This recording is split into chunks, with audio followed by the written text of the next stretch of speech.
When you look at a company's financial report, have you ever stopped and wondered how much of this is cold, hard fact and how much is really just an educated guess?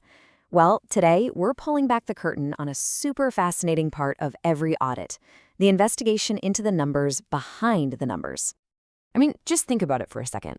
So much of what makes a company valuable is tied up in the future, right? What they think they're going to sell, what they expect to owe, what their investments might be worth down the road. This right here creates a huge, huge challenge. And that's what brings us into the world of accounting estimates. We're going to treat this whole thing like a detective story. The auditor, they're the investigator, and the clues are buried deep inside a company's assumptions about the future. Their entire job is to figure out what's a reasonable forecast and what's just financial fiction. Okay, so first things first, we have to understand the nature of the mystery itself. And it all starts with this simple but really crucial idea. Not everything you see on a financial statement is a hard historical fact. Some of it is what I like to call a phantom number. Now, the official term for this is an accounting estimate. Basically, it's any dollar amount that, by its very nature, has an inherent lack of precision. It's just an approximation for something that you simply can't measure exactly right now. And trust me, these things are everywhere. How much money should a company set aside for customers who might, well, not pay their bills? That's an estimate. What's the potential cost of future warranty claims on all those products they've already sold? Yep, another estimate. And how much is an investment in some hot new private startup actually worth? You got it. That's a big estimate. So, if you're our auditor detective, your first move isn't to just dive headfirst into the numbers. No. It's to figure out how big and messy this mystery really is. You've got to size up the uncertainty. And to do this, they have this really cool tool called the Estimation Uncertainty Continuum. You can kind of think of it like a risk meter. It measures how much subjectivity, how much judgment, and frankly, how much pure guesswork is baked into any given number. This continuum here lays out the whole spectrum perfectly. On the super low-risk end, you've got something simple, like accrued payroll. That's based on data you can actually see. But as you slide all the way to the high end, well, things get a lot riskier, with estimates like trying to value a private investment, which relies so heavily on complex models and future assumptions. And this comparison just makes the difference crystal clear.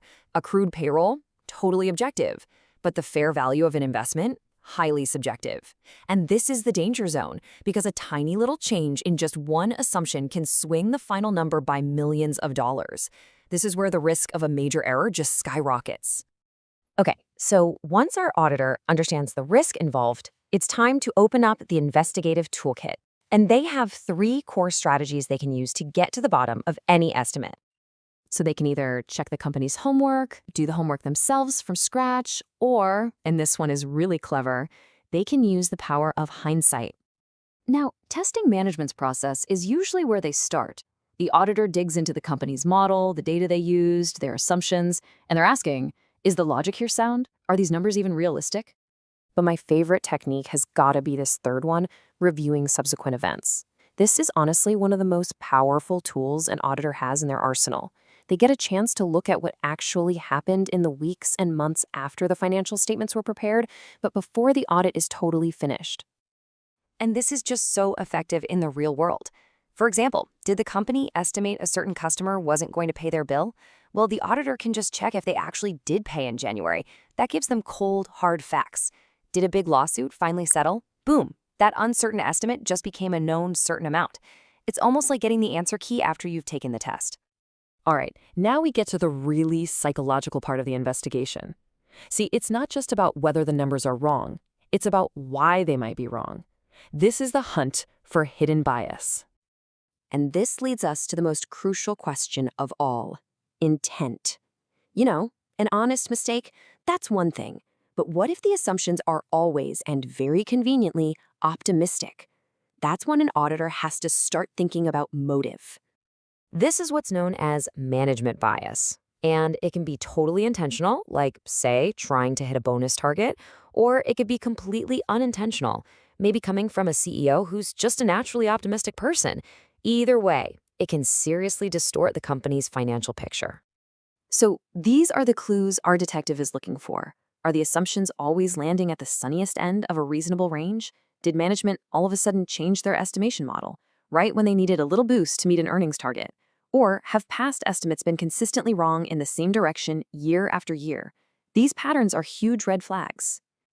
So after all this digging, sizing up the risk, deploying the toolkit, hunting for bias, it's finally time for the auditor to reach a verdict. Now, this is so important to understand. The auditor is not trying to find the single correct number, because frankly, one doesn't exist. Their job is to use all that evidence to establish a reasonable range, and then see if management's number falls inside or outside of it. So here's a quick, simple example of how this all plays out. Let's say management estimated their allowance for bad debts at $850,000. But after the auditor builds their own independent model, they figure out the absolute lowest reasonable number is actually $960,000. Well, management's number is outside that range. And that difference, that $110,000, that's not just a disagreement in opinion. It's a quantified misstatement. It's a real, tangible error in the financial statements that directly impacts the company's reported profit and its assets. And the consequence here is pretty clear. If the company's estimate is found to be unreasonable and that difference is material, management has to adjust it. Period.